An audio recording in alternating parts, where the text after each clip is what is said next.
এতিয়া আমি পদবন্ধে আলোচনা কৰিবলৈ যাওঁ। ইয়াত কৈছে যে বায়ু বেগে ফুৰে মৎস্য লক্ষিত নকাৰী টংকাৰীয়া হনুবান ধৰিলা মুৰাৰী। আমাৰ ঘৰত ঘূৰি ফুৰা ফেনখনৰ দৰে বায়ু বেগে যিটো মৎস্য লক্ষ্যভেদ কৰিব লাগে, এই মৎস্যটো তেনেকৈ ঘূৰাই ৰখা হৈছে। বৰ জটিল, আমিতো কল্পনাই কৰিব নোৱাৰো। কিন্তু ভগৱন্তৰ কাৰণে ইমান এটা জটিল নহয়। সেইকাৰণে তেওঁ মনিব নোৱাৰা ঘূৰি ফুৰা মাছটো বানেৰে কি কৰিলে, ওপৰলৈ চাই তেওঁ ঘৰ তৈয়াৰ কৰিলে আৰু সেই মাছটো তেওঁৰ অধ্যক্ষ এই বানেৰে বিন্ধি পেলালে। আৰু মাছটো বিন্ধিলে কি কৰিলে, দুই খণ্ড হুইয়া পৰি গৰিল সমাজে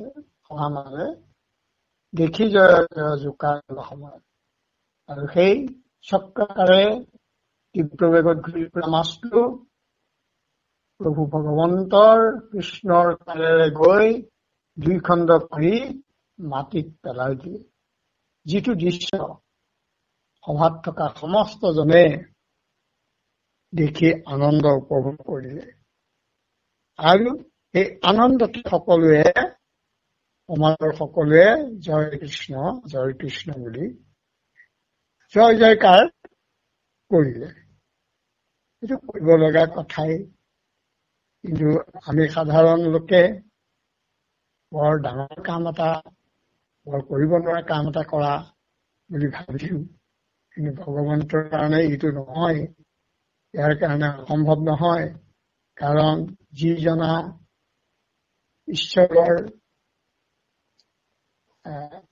ইচ্ছা নহলে গছৰ পাত এটাও নলৰে, তেনেস্থলত সেইজন ঈশ্বৰৰ কাৰণে এই পৰীক্ষা। কিন্তু এই সামাজিক ৰাজসিক এই বিচাৰবিলাক, ৰাজসিক এই নীতিবিলাক প্ৰচলন হোৱাৰ কাৰণে প্ৰভু ভগৱন্তয়ো এই অনুষ্ঠানত অংশগ্ৰহণ কৰিলে। দুন্দুবি মৃদংগ ভেৰি ধ্বনি আকাশত, আতি মহা আনন্দে আখিল দেৱলত। যেতিয়া কৃষ্ণ গোসাঁইৰ লক্ষণাত লাভ কৰাৰ ক্ষেত্ৰত সফল হল, সেই আনন্দতে দুন্দুবি মৃদংগ ভেৰি আদি এইবিলাক বিভিন্ন যন্ত্ৰ, বাদ্যযন্ত্ৰ, এই বাদ্যযন্ত্ৰবিলাক সমস্বৰে বাজিছে আৰু সেই বাদ্যযন্ত্ৰৰ ধ্বনিবিলাক আকাশত বিয়পি পৰিছে। আৰু দেৱতাসকলেও এই ক্ষেত্ৰত মহা আনন্দ লাভ কৰিছে, মহা আনন্দত তেওঁলোক বিভোৰ হৈ পৰিছে। কৃষ্ণ এই মোবাইল এটা মিল কৰি খাইছে প্ৰভু মস্ত। এইবাৰ আগত শইকীয়া প্ৰভু আপোনাৰ ফোনটো চাওকচোন। মোবাইল মিউট কৰিব দেই প্ৰভু মস্ত। এই বিশ্লেষণ হৈ আৰু বাণীবদ্ধ হৈ আছে ন প্ৰভু, কৃপা কৰিব দেই। কৃষ্ণ পাৰিজাত মালতী শিৰত বৰিন্ত, জয় জয় কৃষ্ণ বুলি জোকাৰ পান্ত। কৃষ্ণৰ মূৰত পাৰিজাত ফুল, মালতী ফুল এইবিলাক বৰ্ষণ কৰিছে, অৰ্থাৎ পুষ্পবৃষ্টি কৰিছে। আৰু জয় কৃষ্ণ বুলি সকলোৱে উচ্চস্বৰে কৃষ্ণক এই সফলতাক উষ্ণ আদৰণি জনাইছে। তাৰপিছতে কবি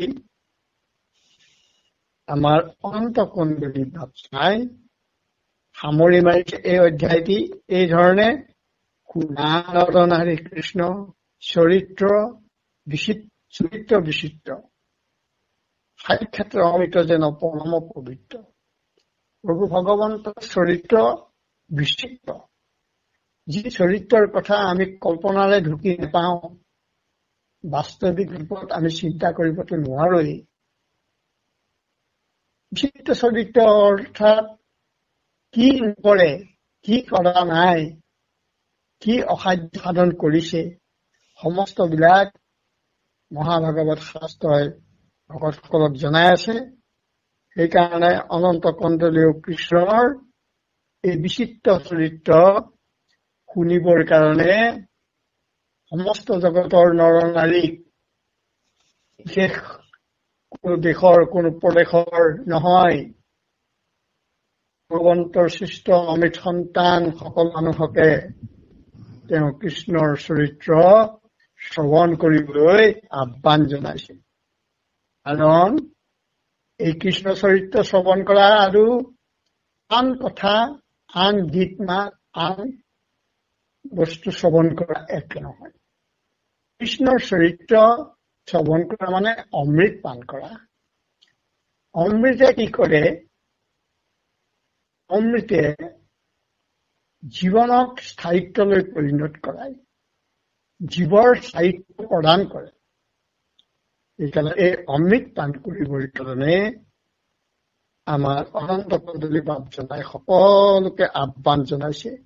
কাৰণ ই পবিত্ৰ, এই কৃষ্ণৰ চৰিত্ৰ পবিত্ৰ জগতত একো নাই।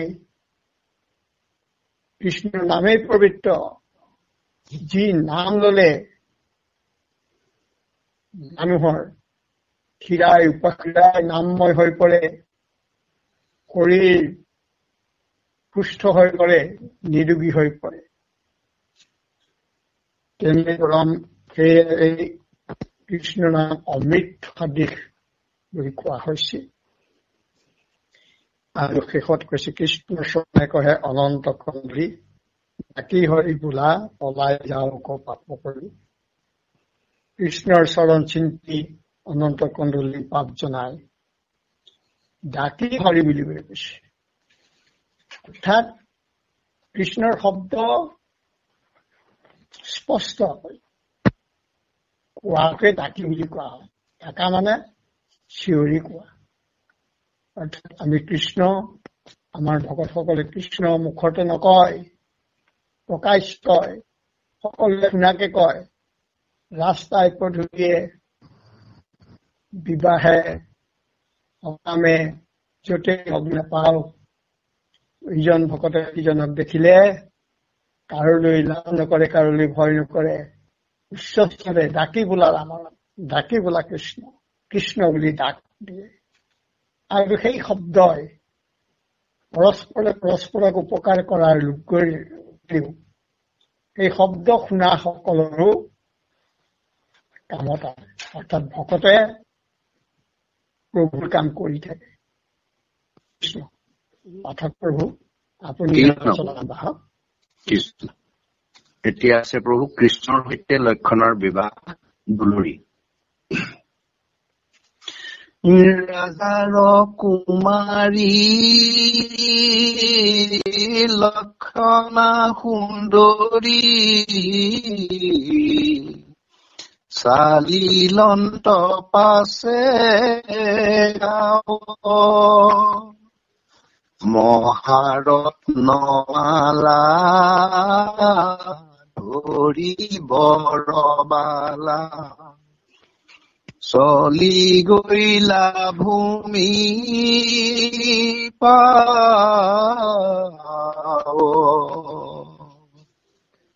অভিনৱ পট বস্ত্ৰ দুই খানি, পিন্ধি আছে বৰ নাৰী, পুষ্পে ভৰি পুৰি চাৰু উচ্চ কৰি, বান্ধিয়াই আছে কবৰী।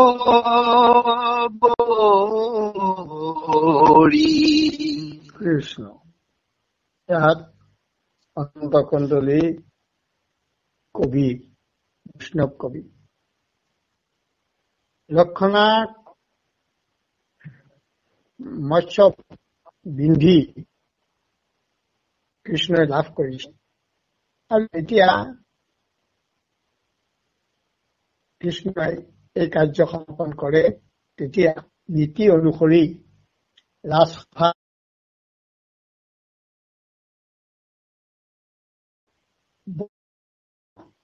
চলিলন্ত পাছে পঢ়াৰ পৰা উঠিলে, গা লৰচৰ কৰিলে, উঠিলে আৰু হাতত মহাৰত্নমালা ধৰি মহাৰত্নমালা লৈ খোজকাঢ়ি আহিছে। এইটোৱে হল ৰাজাৰ ঘৰত, ৰজাঘৰীয়া বিয়াত স্বয়ম্বৰত এইটোৱে হল এটা ধৰা বন্ধা নীতি, আৰু তাকে লক্ষণাই কৰিবলৈ লৈছে।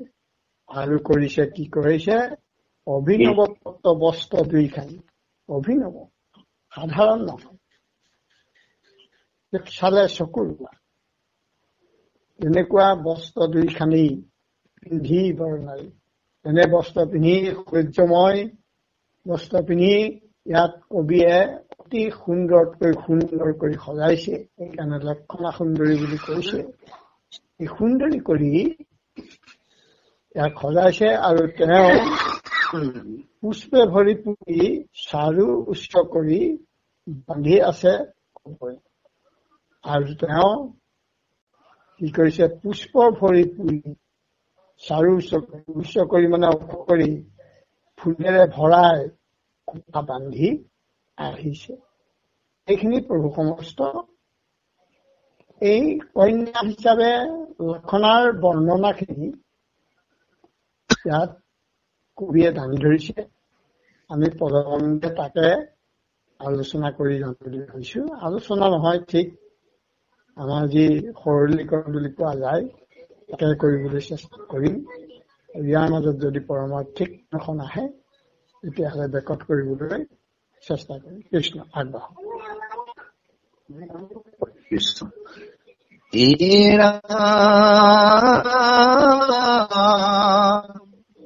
উচ্চ কুচ ভৰে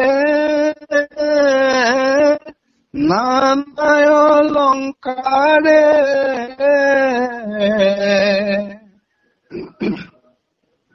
অৱনত কৰি যায় আৰু মধ্যখিনি বতাহতে যে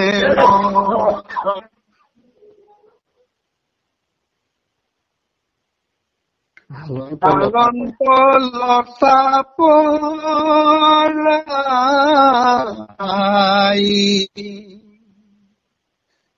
ৰত্নমণিমালা অতীত মেখলা ঝনকে বাজে কিংকিণী ৰাজহংস যেনি চলন্ত হিঠিলে চৰণে নুপুৰ ধ্বনি। কৃষ্ণ এগৰাকী কন্যা হিচাপে লক্ষণাক অলংকাৰে ভৰাই পৰিছে, ভৰাই তুলিছে, সৌন্দৰ্যময় কৰি তুলিছে। তেওঁৰ কাইটো যেন বতাহতে ফালি গৈছে, তেনেকুৱা ধৰণৰ বৰ্ণনা ইয়াত কৰিছে। ইয়াতে আছে ৰত্নমণি মালা, কটিত মেখেলা, চৰণে নুপুৰধনি, জনকে বাজে কিংকিণী। এয়া শৰীৰত পিন্ধা ৰত্নৰ মণিমালা, কটিত মেখেলা, কঁকালত এবিধ বস্ত্ৰ পিন্ধে, জনকে বাজে কিংকিণী। আৰু যি কিংকিণী অলংকাৰ, এইবিলাক বাজি যায়। আৰু গতি কৰিছে কেনেকৈ? ৰাজহংস এনেকৈ যায়, গম্ভীৰ লাহে লাহে আমাৰ সমাজত কয় কইনা খোজ চলন্ত খিঠিলে চৰণে নুপুৰ ধৰি চৰণত নুপুৰ বাঢ়িছে আৰু সেয়া বাজি গৈছে।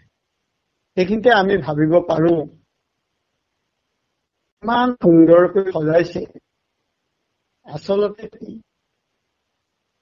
ভকত সদায় সুন্দৰ, ভকতৰ সুন্দৰ কাৰো লগত নিমিলে। ভকতৰ এটা নিজা সৌন্দৰ্য আছে, সেই সৌন্দৰ্য ভকতিৰ মহিমাৰে প্ৰকাশিত হয়। এই অলংকাৰ বিলাকো ভকতৰ জিলিকে। তেনেকৈ জিলিকে ভকতে যেতিয়া ভকতিৰ কাৰণে ভগৱন্তৰ চৰণত মজি থাকে, তেতিয়া ভকতে তেওঁৰ স্বামী বুলি ভাবে। আৰু এজন স্বামীয়ে আমাৰ এই জাগতিক জগতখনত এজন স্বামীয়ে যেনেকৈ নিজৰ পত্নীক নানা অলংকাৰে সজাই ধুনীয়া কৰে, সকলোৱে দেখি ভাল পোৱা কৰে, ভগৱন্তৰ নিজৰ ভকত সকলক সদায় সুন্দৰ কৰি সজায়। সেইকাৰণে ভকতৰ নিজা সৌন্দৰ্য আছে। ভকত যি স্থানত থাকিব, ভকত নিজা জুতি আছে। এতিয়া আপোনাক সবে কব একোটা আমিতো ইমান ভকতৰ সংগত বহি আছো, দেখা নাই? হয়, দেখা। কিন্তু দেখিব, কেতিয়া দেখিব? এই চৰ্ম চকুৰে বা মায়াৰ চকুৰে নেদেখে। যেতিয়া দিব্য চকুটো আমাৰ মুকলি হব, তেতিয়া প্ৰত্যেকজন ভকতক আমি যেনেকৈ আন্তৰিকতাৰে সুহৃদ বান্ধৱ বুলি ভাবো, এই ধৰণে সেই সৌন্দৰ্যও দেখিবলৈ পাম। এতিয়া লক্ষণাৰ যোগেদি লক্ষণাৰ ভকত ৰূপে যদি চাওঁ, তেওঁকো ভগৱন্তই এই অলংকাৰৰ সৌন্দৰ্যময় কৰিছে বুলি ভাবি লব পাৰো। আগবাঢ়ক প্ৰভু কৃষ্ণ। বদন কমল জলে নিৰমল মকৰ কুণ্ডল ৰুলে লাজে অল্প হাখি বদন প্ৰকাশী ঢাকন্ত বস্ত্ৰ আঁচুলে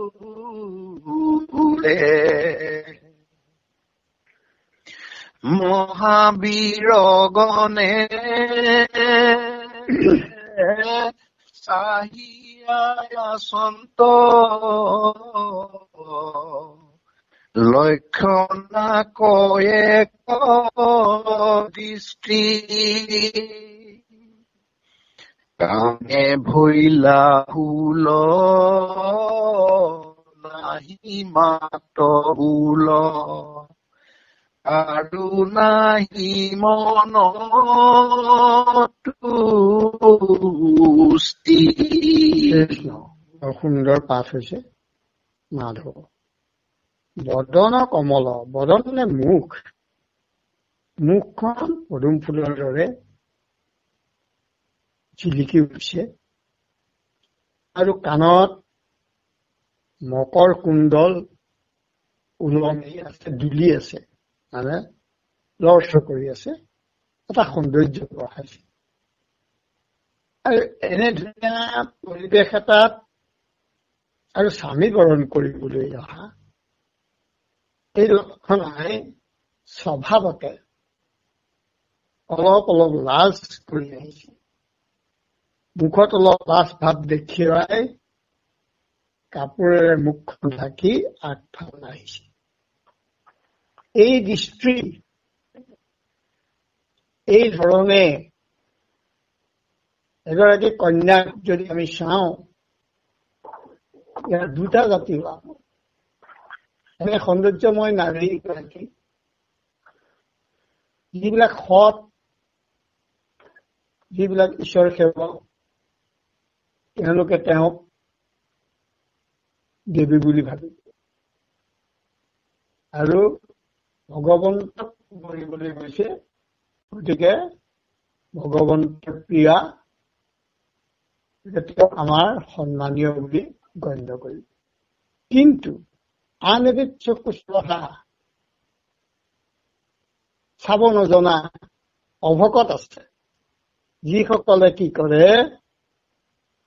মহাবীৰগণে চাহিয়া আসন্ত লক্ষণাকৰে কৃষ্টি, এই তাত বহি থকা যিবিলাক মহাবীৰ, এই মহাবীৰ যুদ্ধতে, ভক্তিত নহয়, আসুৰিকতহে। এই মহাবীৰবিলাকে লক্ষণাক কিন্তু একে দৃষ্টিৰে চকু নপচলা কৰে, চকু নীতিটোৱা কৰে চাই আছে। চোৱাৰ অৰ্থ তেওঁলোকে লক্ষণাক দেখি কি হৈছে, কামে ভৈলৱ হল, তেওঁলোকৰ কামনা জাগৃত হৈছে, তেওঁলোকে দৃষ্টিৰে অসৎ ভাৱনাৰে দৃষ্টি নিক্ষেপ কৰিছে, নাৰী মাতবোলো আৰু এনেধৰণে কামত জৰ্জৰিত হৈছে। কাম মানে এনেধৰণে তেওঁলোকক বিন্ধিছে, তেওঁলোকৰ সেই বেদনাত মাতবোল নাইকিয়া হৈ গৈছে আৰু মনতো শান্তি পোৱা নাই।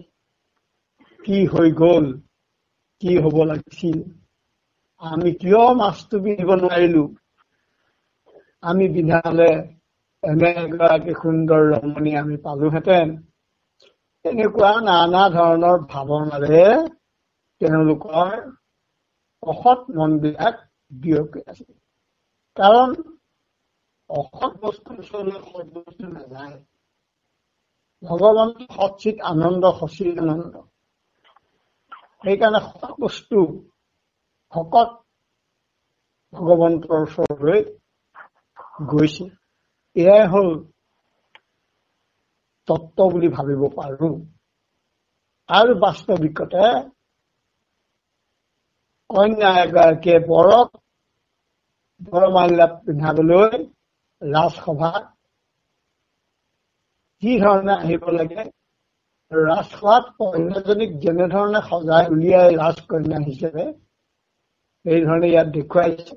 আৰু সেই সৌন্দৰ্যক, সেই মূৰ্তিমান ৰূপ, সেই ৰূপটো কিন্তু অসতে হজম কৰিব নোৱাৰে, অসতে তাক চাব নোৱাৰে। অসতৰ মনটো অসৎ ভাৱেৰে ভৰি পৰিব। কিন্তু মহামহন্তসকলে সেই মতক অসতলৈ কেতিয়াও পৰিণত নকৰে। আগবাঢ়ক।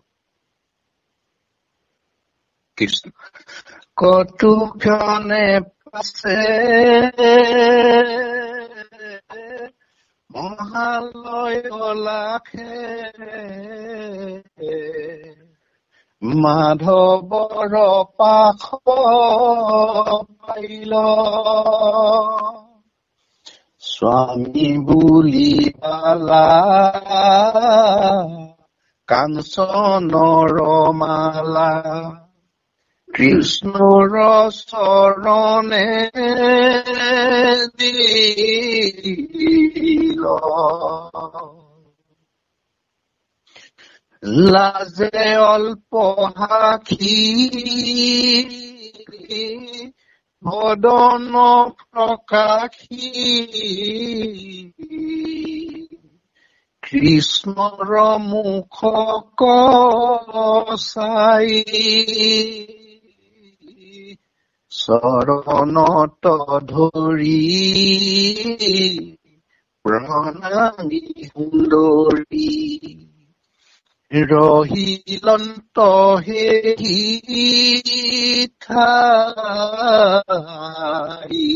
কৃষ্ণ।